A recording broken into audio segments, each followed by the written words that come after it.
Assalamualaikum warahmatullahi wabarakatuh.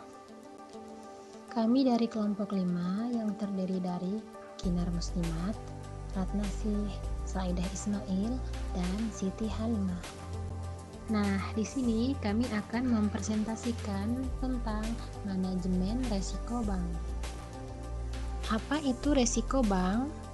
Resiko bank adalah resiko yang dialami oleh sektor bisnis perbankan sebagai bentuk dari berbagai keputusan yang dilakukan dalam berbagai bidang.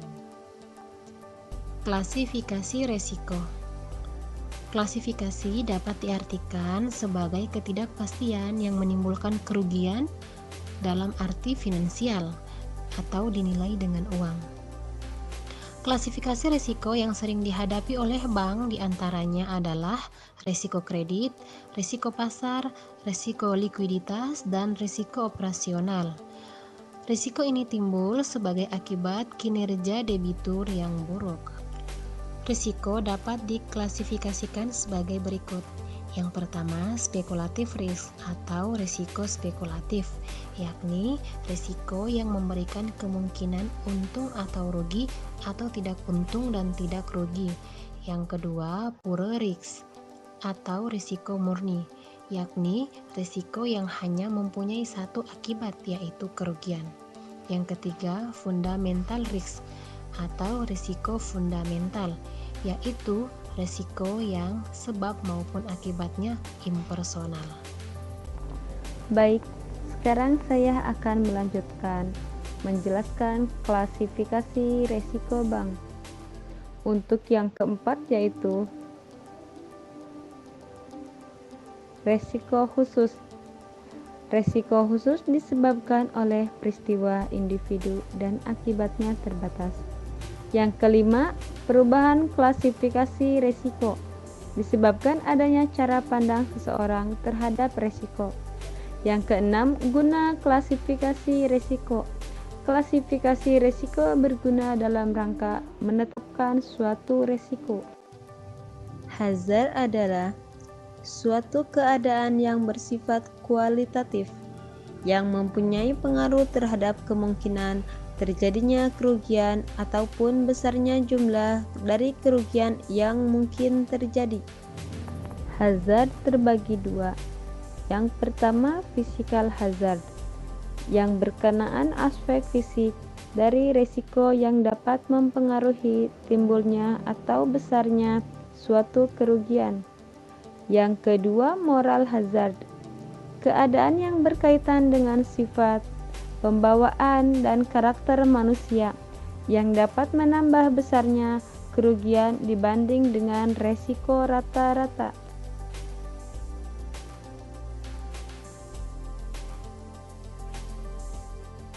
Selanjutnya ada macam-macam risiko bank. Yang pertama, risiko kredit terjadi karena adanya kegagalan dari counterparty dalam memenuhi kewajibannya kepada bank. Yang kedua, risiko pasar timbul akibat adanya pergerakan variabel pasar seperti suku bunga dan nilai tukar. Yang ketiga, risiko likuiditas terjadi karena tidak mempunyai bank dalam memenuhi kewajiban jangka pendeknya. Selanjutnya yang keempat ada risiko operasional. Tidak berfungsinya proses internal bank, human error atau kesalahan manusia, dan kegagalan sistem atau masalah eksternal. Yang kelima ada risiko hukum, timbul akibat lemahnya aspek yuridis yang disebabkan adanya tuntunan hukum dan pengikatan agunan yang tidak sempurna. Yang keenam, risiko reputasi ditimbulkan oleh adanya publikasi atau persepsi negatif terhadap bank yang menyangkut kegiatan dan usaha. Yang ketujuh ada risiko strategi, disebabkan oleh tidak tepatnya pengambilan atau pelaksanaan keputusan strategi serta kegagalan dalam mengantisipasi perubahan lingkungan bisnis.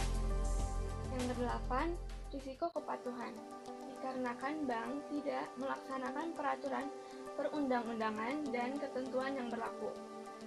9. Risiko imbal hasil disebabkan oleh perubahan tingkat imbal hasil yang dibayar oleh bank kepada nasabah akibat perubahan tingkat imbal hasil yang diterima bank dari penyaluran dana yang dapat mempengaruhi nasabah DPK. Kemudian yang ke-10 ada risiko investasi.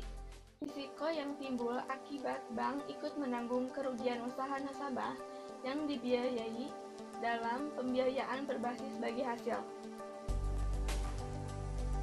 Ke-11 ada risiko transaksi intragrup.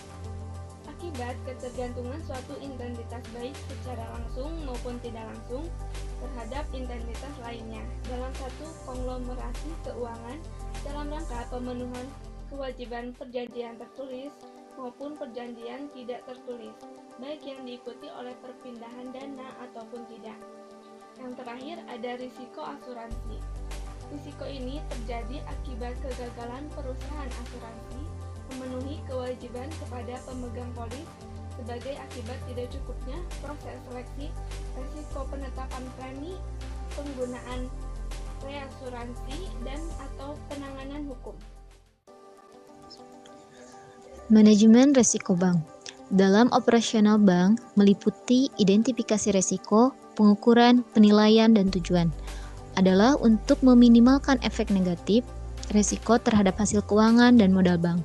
Bank wajib membentuk unit organisasi khusus untuk tujuan manajemen risiko. Peristiwa yang mempengaruhi satu area risiko dapat memiliki konsekuensi untuk berbagai kategori risiko lainnya. Macam-macam risiko manajemen. Yang pertama, manajemen risiko kredit. Risiko kredit didefinisikan sebagai potensi dari bank peminjaman atau pihak counter yang akan gagal memenuhi kewajibannya sesuai dengan syarat yang disepakati. Tujuan dari manajemen risiko kredit adalah untuk memaksimalkan tingkat pengembalian kepada bank dengan menjaga risiko pemberian kredit, supaya berada di parameter yang dapat diterima. Bank perlu mengelola risiko kredit dari seluruh portofolio serta risiko dari individu atau kredit atau transaksi. Kedua, manajemen risiko pasar. Bank dihadapkan pada risiko pasar melalui kegiatan perdagangan mereka dan neraca mereka. Dua jenis risiko yang dianggap risiko pasar untuk bank seperti risiko suku bunga dan risiko valuta asing. Bank menghadapi risiko valuta asing karena adanya fluktuasi nilai tukar dan suku bunga adalah risiko yang paling umum dihadapi semua bank dalam mengelola semua produk-produk keuangan yang dikeluarkan oleh bank dengan tingkat bunga sensitif. Ketiga, risiko operasional. Risiko operasional adalah risiko kerugian yang dihasilkan dari cukupnya atau kegagalan proses internal, orang, dan sistem atau dari peristiwa eksternal. Keempat, manajemen risiko likuiditas. Potensial risiko likuiditas adalah ketidakmampuan untuk memenuhi kewajiban bankir saat mereka jatuh tempo. Ini muncul ketika bank tidak dapat menghasilkan uang untuk memenuhi penarikan dana, komitmen kredit, atau peningkatan aset. Hal tersebut berasal dari ketidaksesuaian pola aktiva dan kewajiban. Ada dua pendekatan yang berhubungan dengan manajemen risiko likuiditas. Yang pertama, pendekatan fundamental.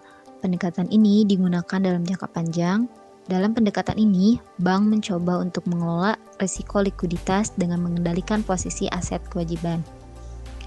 Yang kedua, pendekatan teknis. Pendekatan ini berfokus pada posisi kewajiban bank dalam jangka pendek. Likuiditas dalam jangka pendek ini terutama terkait dengan arus kas yang timbul akibat transaksi operasional. Sebelum kami menutup presentasi dari kelompok kami, alangkah lebih baiknya kita dengarkan seuntai kata bijak. Hidup adalah belajar. Mau tidak mau, kita akan terus belajar, baik dengan kerelaan hati ataupun paksaan dari lingkungan. Proses ini akan menuju pada satu tujuan, yaitu membuat diri kita menjadi lebih baik. Nah, semoga dengan mendengarkan seuntai kata-kata bijak ini, membuat teman-teman, khususnya dari kelompok kami, agar selalu semangat dalam menuntut ilmu. Man salaka thariqan yaltamisuhu fihi ilman, sahhalallahu lahu bihi thariqan ilal jannah. Demikianlah penjelasan singkat dari kelompok kami. Semoga bisa dipahami dan terima kasih atas perhatiannya. Wassalamualaikum warahmatullahi wabarakatuh.